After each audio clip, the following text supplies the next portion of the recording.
இன்று ஒரு தகவல் என்ற தீமின் மூலமாக இந்த நாளிலேயும் கர்த்தருடைய வார்த்தையை ஒரு சிறிய தகவலாக உங்களோடு பகிர்ந்து கொள்வதில் அதிக சந்தோஷமும் பேரானந்தமும் நான் அடைகிறேன். சங்கீதம் 45:1 என் இருதயம் நல்ல விசேஷத்தினால் பொங்குகிறது, நான் ராஜாவை குறித்து பாடின கவியை சொல்லுகிறேன்.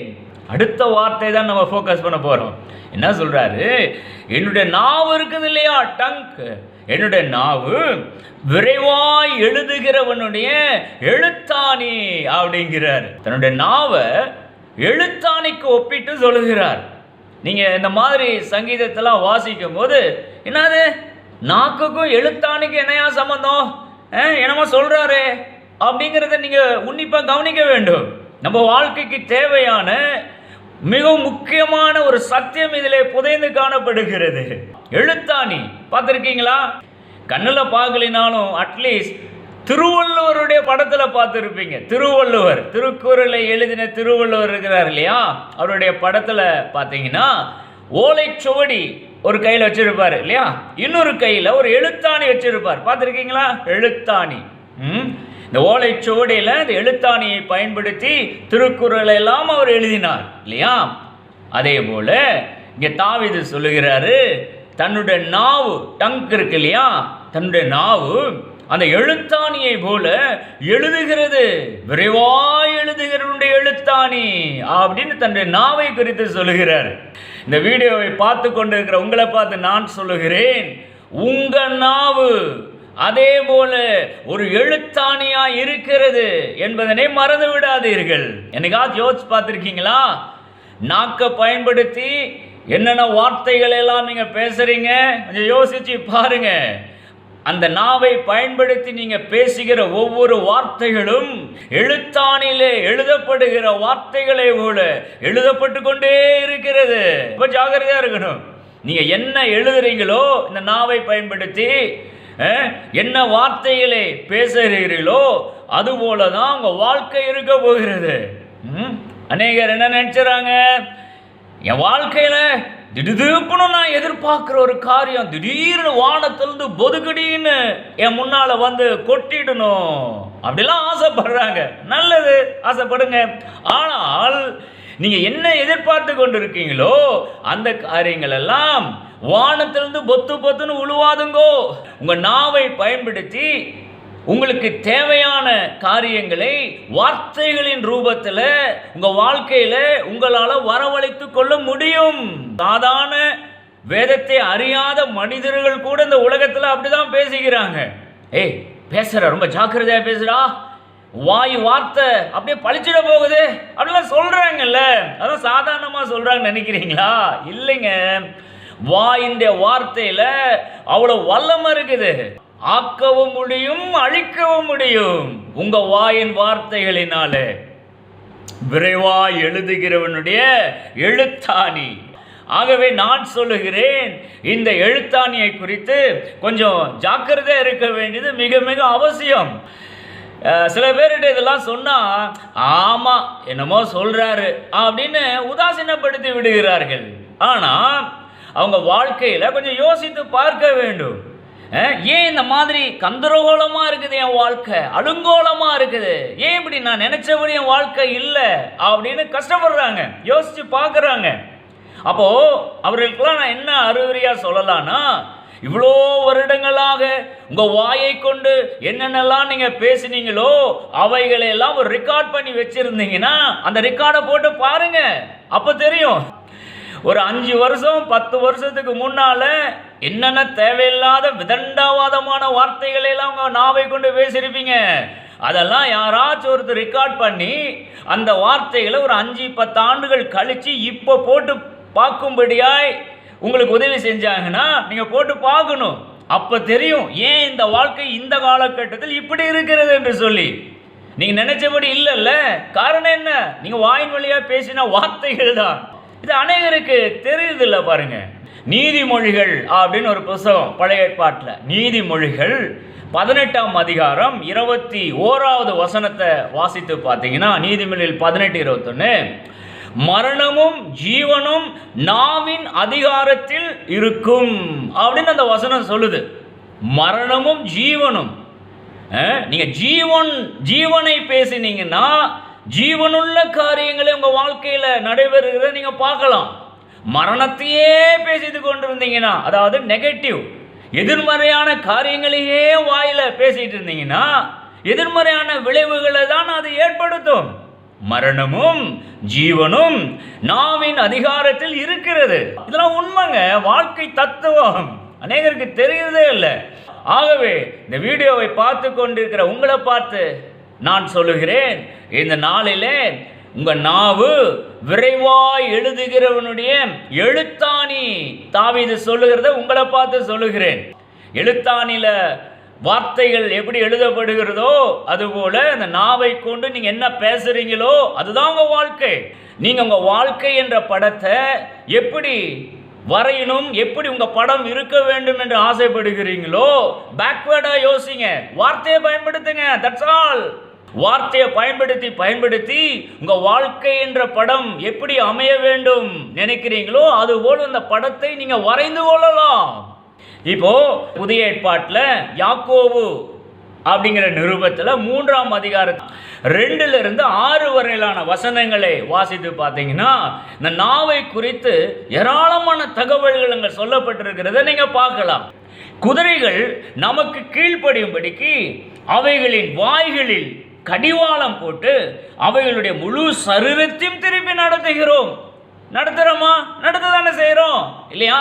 ஒரு குதிரை ஓட்டுறோன்னா பாருங்க, குதிரையில மூக்குல கடிவாளம் போட்டு அந்த கடிவாளத்தை வச்சு கயிறு இப்படி சுண்டுனா குதிரை எந்த சைடு போகணுமோ அந்த சைடு அவன் திருப்பி கொள்றான்ல குதிரையை ஓட்டுகிறவன் இல்லையா? அதுபோலதான் உங்க நாவு இருக்குதுங்கிறாரு. உங்க நாவை பயன்படுத்தி உங்க வாழ்க்கை என்ற குதிரைய எந்த பக்கம் திருப்பணும்னு நினைக்கிறீங்களோ அந்த பக்கம் திருப்பி கொள்ளலாம். நீங்க இந்த குதிரை, வாழ்க்கை என்ற குதிரை போற டைரக்ஷன் சரியில்லைன்னு நீங்க நினைக்கிறீங்களா? No problem. இந்த குதிரையை ஓட்டுறவன் கடிவாளத்தை கொண்டு எப்படி குதிரை போற டைரக்ஷனை திருப்பி கொள்ள முடிகிறதோ அதுபோல வாயின் வார்த்தையினாலே அதை திருப்பி கொள்ள முடியும். 2வது கப்பலை பார்க்க சொல்றாரு. கப்பல்களை பாருங்கள், அவைகள் எவ்வளோ பெருசா இருக்குது. மகா பெரியவளா இருந்தாலும் கடும் காற்றுகளால் அடிபட்டாலும் அவைகளை நடத்துகிறவன் போகும்படி யோசிக்கும் இடம் எதுவோ அவ்விடத்துக்கு நேராக மிகவும் சிறிதான சுக்கானாலே திருப்பப்படும். பார்த்தா கப்பல் மகா பெருசா இருக்குது, அவ்வளோ பெரிய கப்பல். சுக்கான், துளூண்டு சுக்கான். இந்த சுக்கானை வச்சு இவ்வளோ பெரிய கப்பலை அந்த மாலுமி எந்த டைரக்ஷனை வேணாலும் திருப்பி கொள்ள முடியும். தான் போகும்படி யோசிக்கும் இடம் எதுவோ, எந்த டைரக்ஷன்ல அந்த கப்பல் செலுத்தப்பட வேண்டும் என்று அவன் யோசிக்கிறானோ அந்த டைரக்ஷனை நோக்கி இந்த சின்ன சுக்கானால இவ்வளோ பெரிய கப்பலை அவன் திருப்பி நடத்துகிறான் அல்லவா? அதுபோலதான் உங்க வாழ்க்கை போற டைரக்ஷன் சரியில்லைன்னு நினைக்கிறீங்களா? பிரச்சனையே கிடையாது. உங்க நாவு தான் சுக்கான்.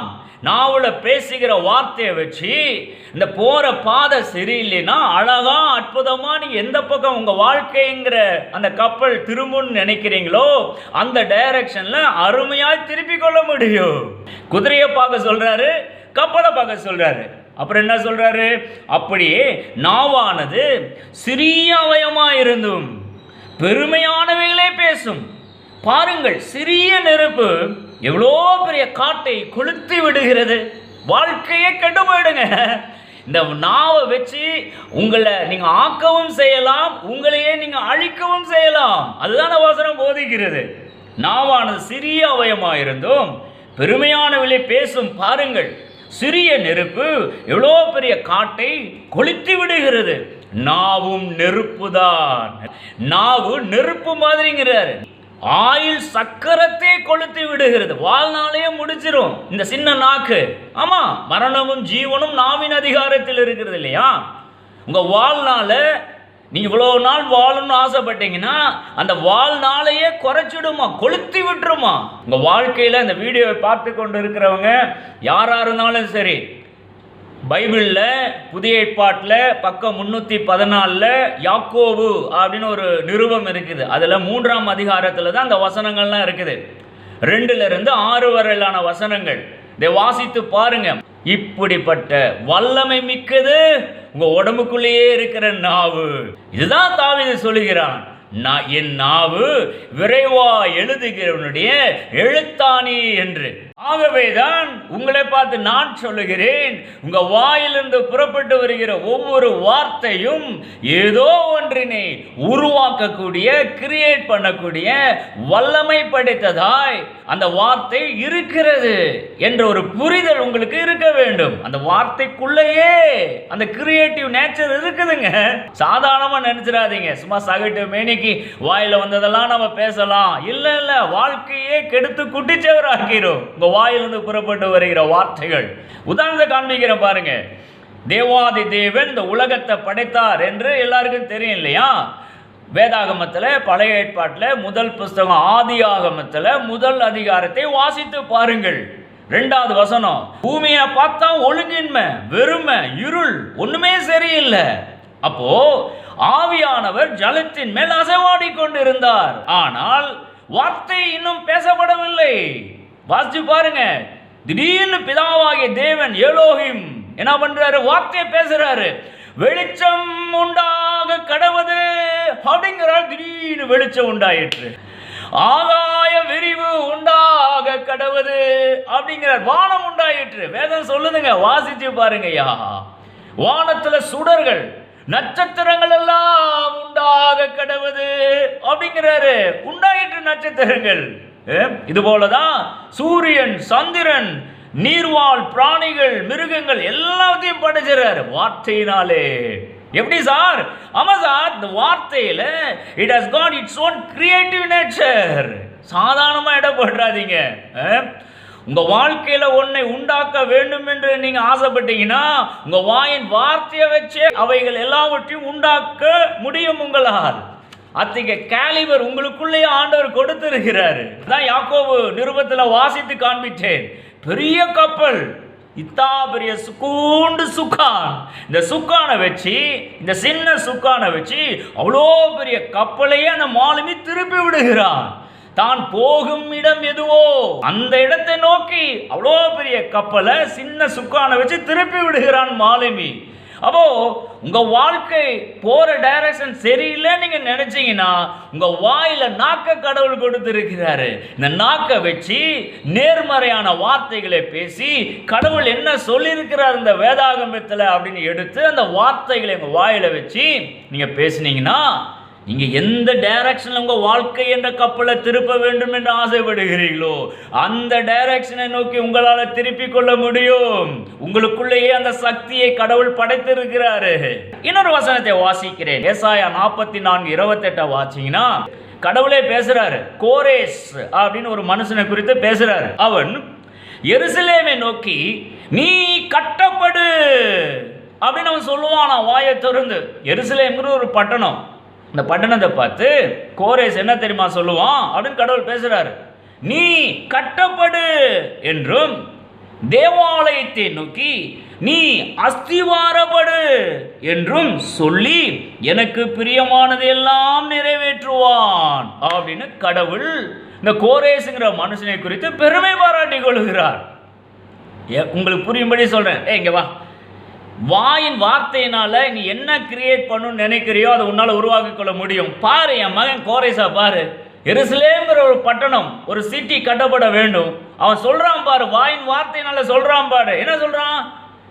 எருசலேமே நீ கட்டப்படு, தேவாலயத்தை நோக்கி நீ அஸ்திவாரப்படு அப்படின்னு வாயில சொல்லி சொல்லி அவன் கட்டுறான் பாரு அந்த எருசலேம் பட்டணத்தை, தேவாலயத்தை அப்படின்னு.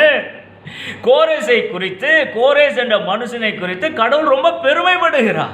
அப்போ இந்த வசனத்தெல்லாம் வாசிக்கும் போது நான் சொல்லுகிறேன், உங்க வீடு கட்டப்பட வேண்டுமா, உங்க வாழ்க்கை கட்டப்பட வேண்டுமா? அஸ்திவாரமே ஆடுது சார், களிமண்ணில் அஸ்திவாரம் போட்டிருப்பாங்களாட்டிருக்கு சார், ஒண்ணுமே சரியில்லை சார் அப்படின்னு நினைக்கிறீங்களா? கவலைப்படாதீங்க. வார்த்தையை வைத்து அஸ்திவாரமே, என் வாழ்க்கையின் அஸ்திவாரமே, நீ ஸ்ட்ராங்காக ஆவாயாக, நீ பலப்படுவாயாக அப்படின்னு உங்க அஸ்திவாரத்தை, வாழ்க்கை என்ற அஸ்திவாரத்தை பார்த்து பேசுங்க. உங்க வாயின் வார்த்தையில ஒன்றினை உருவாக்கக்கூடிய சக்தி அதுக்குள்ள இருக்குது. சொல்லி சொல்லியே அது கட்ட வச்சிருவானாம் கோரேஸ் என்ற மனுஷன். அவனை குறித்து கடவுள் அவ்வளவா பெருமைப்படுகிறார். ஆகவே உங்க வாயின் வார்த்தையை வச்சுதாங்க எல்லாத்தையும் கட்டி எழுப்பப்பட முடியும் உங்க வாழ்க்கையில. ஏன்னா அது ஒரு எழுத்தாணி. என் நாவு விரைவாய் எழுதுகிறவனுடைய எழுத்தாணி அப்படின்னு தாவீது சொல்லுகிறார். இந்த விதங்களில் தான் இன்னொரு கிளாசிக்கலான ஒரு எக்ஸாம்பிள காண்பிக்க முடியா விரும்புகிறேன். என்ன அப்படின்னா, தாவீது கோலியாத்து கதை. கோலியாத்துங்கிற அரக்கன் தாவீதை பார்த்து, என்னிடத்துல நீ வா, உன் மாமிசத்தை ஆகாயத்து பறவைகளுக்கும் காட்டு மிருகங்களுக்கும் நான் கொடுப்பேன் அப்படின்னு இந்த அரக்கன் பேசுறான் தாவீதை பார்த்து, கடவுளுடைய மனுஷனை பார்த்து. இதை எப்படி நீங்க கற்பனைக்குள்ள போகணும்? இதான் பிரச்சனை. இந்த பிரச்சனை இப்ப பேசுகிறது. நீ வா, உன்னை அழிச்சு காலி பண்ணி உன் மாம்சத்தை ஆகாயத்து பறவைகளுக்கு போறோம் பாரு அப்படின்னு இந்த பிரச்சனை பேசுகிறது. உங்க வாழ்க்கையில பிரச்சனை பேசுதா? பேசும். அநேக நேரங்களில் இந்த பிரச்சனை தான் பேசிட்டு இருக்குது. அப்ப இந்த பிரச்சனை பேசும்போது நீங்க என்ன பண்ணணும்? ஐயோ அப்படியா, ஐயோ நீ என்ன அழிச்சு போட்டுருவியா, அம்மா அழிச்சு போடாதப்பா அப்படின்னு இவன்கிட்ட போய் கெஞ்சிக்கிட்டு இருக்காத. பிரச்சனையை பார்த்து உன் நாவை பயன்படுத்து. இந்த நாவின் வார்த்தைகளினாலே தானே எல்லாவற்றையும் ஆக்கவும் முடியும் அழிக்கவும் முடியும் நீ அறிந்திருக்கிறாய். அப்ப இந்த கோலியாத் என்ற அரக்கன் இப்படி எதிர்மறையா உன்னை டிப்ரெஸ் பண்ணும்படியாய் வார்த்தைகளை பேசும் பொழுது நீ என்ன சொல்லணும்? வாசித்து காண்பிக்கிறேன் பாருங்க. தாவீது என்ன பேசுகிறான் அப்படின்னா, இந்த பெலிஸ்தியனாகிய அரக்கனோடு இந்த பிரச்சனையோடு நான் யுத்தம் பண்ணுவேன், கடவுள் இவனை என் கையில் ஒப்பு கொடுப்பார். நேர்மறையான வார்த்தைகளை பேசுகிறான். இந்த தாவீது தான் ஆரம்பத்தில் நான் வாசித்து காண்பித்தேன் அல்லவா, சங்கீதம் 45:1, என் நாவு விரைவாய் எழுதுகிறவனுடைய எழுத்தாணி அப்படின்னு இந்த ஆளு தான் சொல்லி இருக்கிறாரு. அவனுக்கு நல்லா தெரியும். என்ன தெரியும்? என் வாயிலிருந்து இது போல நேர்மறையான வார்த்தைகளை நான் பேசும்போது அந்த வார்த்தைகள் ஒன்றினை உருவாக்கக்கூடிய சக்தி அந்த வார்த்தைக்குள்ள புதைந்து இருக்கிறது என்று இந்த தாவீதுக்கு நல்லா தெரியுது பாருங்க. ஆகையினாலதான் இந்த கோலியாத்தை பார்த்து சொல்றான், கடவுள் உன்னை என் கையில் ஒப்பு கொடுப்பார், உன்னோடு நான் யுத்தம் பண்ணுவேன், உனக்கு பயந்துட்டு ஓட மாட்டேன் அப்படின்னு நேர்மறையான வார்த்தைகளை பேசுகிறார். ஏதோ இது தாவீது கோலியாத்து கதை அப்படின்னு கடந்து போய்விடாதீங்க. உங்க வாழ்க்கையில நீங்க கடைபிடிக்க வேண்டிய ஒரு முக்கியமான காரியத்தை நான் பேசிக் கொண்டிருக்கிறேன். மாத்திரமல்ல, இன்னும் தீவிரமா ஒரு வார்த்தையை சொல்றான். என்ன சொல்றான்? நான் உன்னை கொன்று உன் தலையை உன்னை விட்டு வாங்கி பெலிஸ்தீருடைய பாளையத்தின் பிணங்களை இன்றைய தினம் ஆகாயத்து பறவைகளுக்கும் பூமியின் காட்டு மிருகங்களுக்கு கொடுப்பேன் அப்படின்னு வலிமையான ஒரு காரியத்தை சொல்லுகிறான். கடைசியில் என் ரிசல்ட் என்ன? இந்த தாவீது சொன்ன மாதிரியே நடந்துருச்சுங்க. கோலியாத் அவுட், செத்து போயிட்டான். அப்போ இந்த தாவீதுக்கு எப்படி இந்த சண்டையில ஜெயம் கிடைத்தது, வெற்றி கிடைத்ததுன்னா இந்த தாவீதுக்கு நல்லா தெரிஞ்சிருக்குது. என் நாவு விரைவாய் எழுதுகிறவனுடைய எழுத்தாணி. இந்த நாவை பயன்படுத்தி வெற்றிக்கு ஏதுவான வார்த்தைகளை நான் பேசும்போது வெற்றி எனக்கு கட்டாயம் கிடைத்தே ஆக வேண்டும். கடவுள் உன்னை என் கையில் ஒப்பு கொடுத்திருக்கிறார், நான் உன் தலையை வெட்டி ஆகாயத்து பறவைகளுக்கு கொடுப்பேன் அப்படின்னு சொல்றான் பாருங்க. அதே போல கொடுத்துட்டாங்க. தலையை வெட்டி அவன் மேலேயே ஏறி, செத்து போன அவன் உடம்பு மேலேயே ஏறி அவனுடைய பட்டயத்தை எடுத்து அவன் தலையை கட் பண்ணிட்டான் இந்த தாவீது. வார்த்தை பேசுகிறது. ஆகவே இந்த என்னுடைய ஆக்ஷனை பாருங்க. பிரச்சனை ஒரு பக்கம் பேசிட்டு இருக்குதுங்க. பிரச்சனையை பார்த்து ஓடி ஒளியாதுங்க ஐயா. வார்த்தையை பயன்படுத்துங்க, நேர்மறையான வார்த்தைகளை பயன்படுத்துங்க. என் நாவு விரைவா எழுதுகிறவனுடைய எழுத்தாணி. நீங்க வெற்றிக்கு ஏதுவான வார்த்தைகளை பேசினீங்கன்னா அந்த வார்த்தை ஒன்றை உருவாக்கும். காலம் வரும்போது நிச்சயமாய் இந்த பிரச்சனைகளுக்கு மேல நீங்க வெற்றியை பெற்றுதான் ஆக வேண்டும். That is the biblical principle. மோசேயை பார்த்து கர்த்தர் சொல்லுகிறார். எண்ணாகமம்னு ஒரு புத்தகம் இருக்குது, அதை வாசி பாருங்க. எண்ணாகமம், நம்பர்ஸ் 20ஆம் அதிகாரம் 8 12 13 அந்த வார்த்தையெல்லாம் வாசி பார்த்தீங்கன்னா தெரியும். மோசேயை பார்த்து கடவுள் பேசுறாரு. வனாந்திர மார்க்கமா அந்த இஸ்ரவேல் ஜனங்களை மோசே வழிநடத்தி கொண்டு சென்று கொண்டிருக்கிறார். அப்போ குடிக்கிறதுக்கு தண்ணி தேவைப்படுகிறது. என்ன பண்றார்? தண்ணி இல்லை அந்த காட்டில். உடனே என்ன பண்றதுன்னு தெரியல. அப்போ கடவுள் மோசையை பார்த்து பேசுறாரு. மோசே, கண்மலையை பார்த்து நீ பேசு அப்படிங்கிறாரு. கண்மலைங்க, ராக்கை பார்த்து பேசுனா என்னங்க? நீங்க பாருங்களேன், உங்க வீட்டுக்கு முன்னால் ஒரு பெரிய மலை இருக்குது.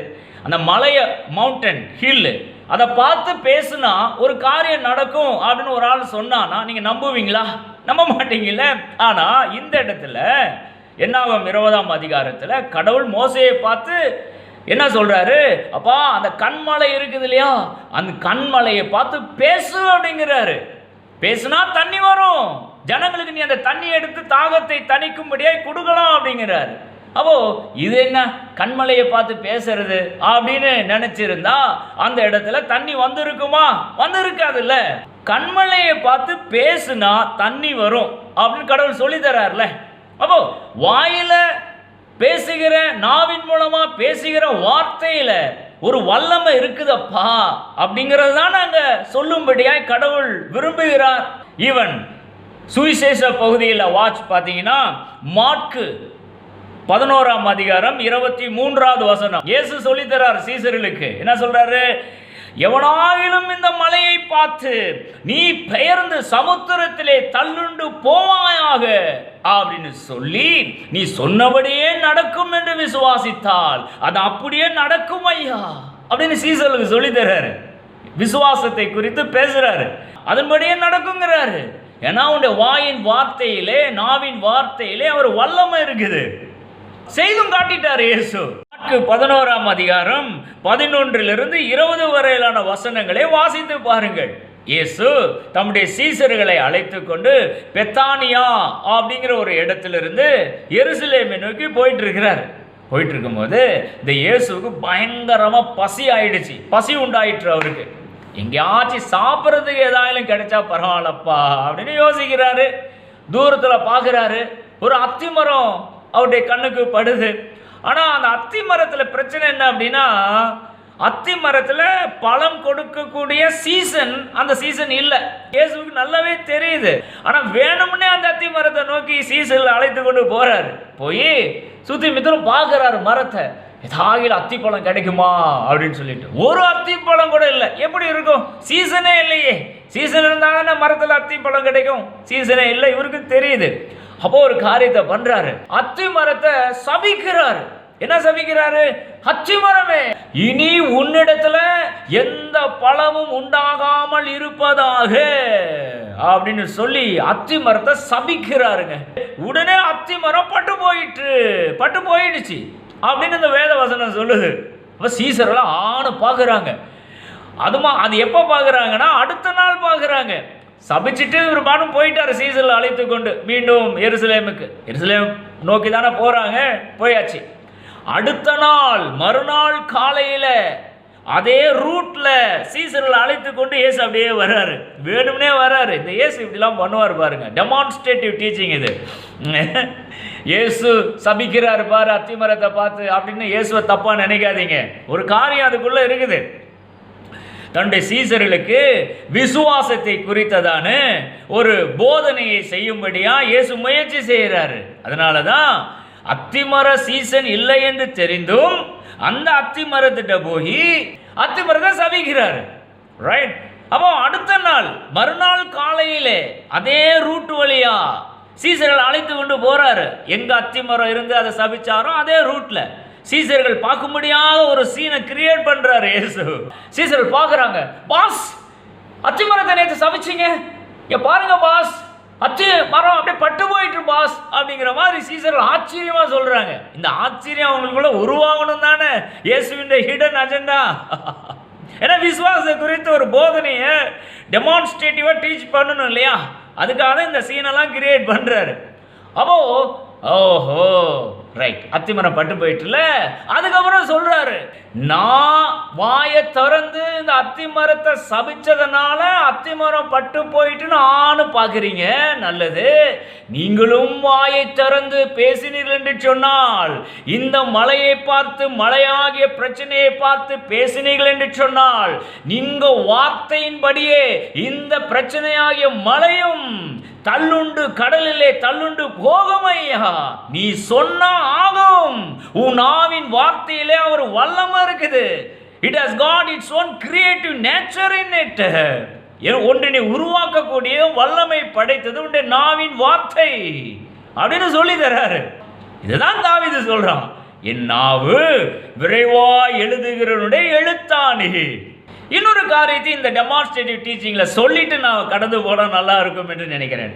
இவரு சபிச்ச உடனே அத்திமரம் ஒன்றும் பட்டு போகல, உடனே போகல. மறுநாள் காலையில அந்த ரூட்ல நடந்து போகும்போது தான் பார்க்குறாங்க பட்டு போயிருக்குது. அப்போ எப்படி புரிந்து கொள்ளலாம்னா, ஒரு சத்தியத்தை தெரிந்து கொள்ளுங்கள். என்னைக்கு வாயை திறந்து எந்த நொடி பொழுது அத்திமரமே நீ பட்டு போவாயாக சொன்னாரோ அப்பயே அந்த அத்திமரத்தினுடைய வேர்ல ஒரு காரியம் நிகழ ஆரம்பித்து விட்டது. ஆனா வெளிப்புறமா பட்டு போனதை பார்க்க 24 மணி நேரம் ஆயிற்று. 24 மணி நேரம். ஆனா வாயில வார்த்தையை சொன்ன உடனே ஸ்டார்ட் ஆயிடுச்சு. ஒரு வேலை ஆரம்பிச்சு விட்டது. ஆரம்பிச்ச வேலை வெளியரங்கமா பட்டு போனதை பார்க்க 24 மணி நேரம் ஆயிற்று. அப்போ சொன்ன உடனே ஒண்ணுமே நடக்கலையே. என்ன வார்த்தையை பேசு, நாவின் வார்த்தையை பேசுனா ஆகும்னு சொல்றாரு. சொல்லி சொல்லி பார்த்துட்டு என்னத்த நடக்குது? சொல்லாத, நிச்சயமா நடக்கும். இயேசு வாயின் வழியா சொன்ன வார்த்தை நிறைவேறவே 24 மணி நேரம் ஆனச்சுன்னா, நீங்களும் நானும் சொன்ன வார்த்தை நிறைவேற கொஞ்சம் காலமாகலாம், ஆனா நிச்சயமா நிறைவேறும். எப்படி சார் சொல்றீங்க? ஆமா சார், இந்த வார்த்தையில அவ்வளோ வல்லமை இருக்குது சார், ஒரு கிரியேட்டிவ் நேச்சர் இருக்குது சார். வாயின் வழியா புறப்பட்டு வருகிற வார்த்தை, நீங்க பேசுகிற வார்த்தையை சார்ந்து ஒன்றினை உருவாக்கும் அல்லது அழித்து போடும் வல்லமை இருக்குது. அருமையான ஒரு டெமான்ஸ்ட்ரேட்டிவ் டீச்சிங்ல மார்க்கு 11ஆம் அதிகாரம் இல்லையா? அப்ப இந்த டெமான்ஸ்ட்ரேட்டிவா டீச் பண்ணிட்டு தான் சொல்லி தர்றாரு. மலையை பார்த்து பேசியா அப்படின்னு சீசர்களுக்கு.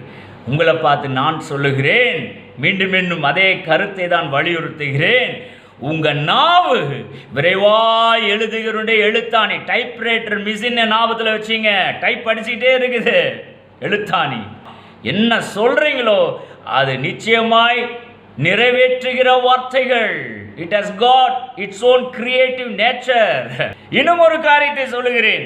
லூக்கா 17ஆம் அதிகாரம் 6வது வசனம். லூக்கா 17:6 பார்த்தீங்கன்னா, எவனாகிலும் இந்த காட்டு அத்திமரத்தை பார்த்து நீ பெயர்ந்து கடலிலே நடப்படுவாயாக அப்படின்னு சொன்னாலும் நடக்கும் அப்படிங்கிறார். அப்போ உன் வாழ்க்கையில என்னென்னலாம் வேண்டாம் என்று நினைக்கிறாயோ, காட்டு அத்திமரத்தை போல என்னென்னலாம் வேண்டாத காரியங்கள் இருக்குதுன்னு நினைக்கிறாயோ, அவைகளெல்லாம் வேரோடு பிடுங்கி கடலிலே நடப்படுவாயாக அப்படின்னு என்ன அர்த்தம்?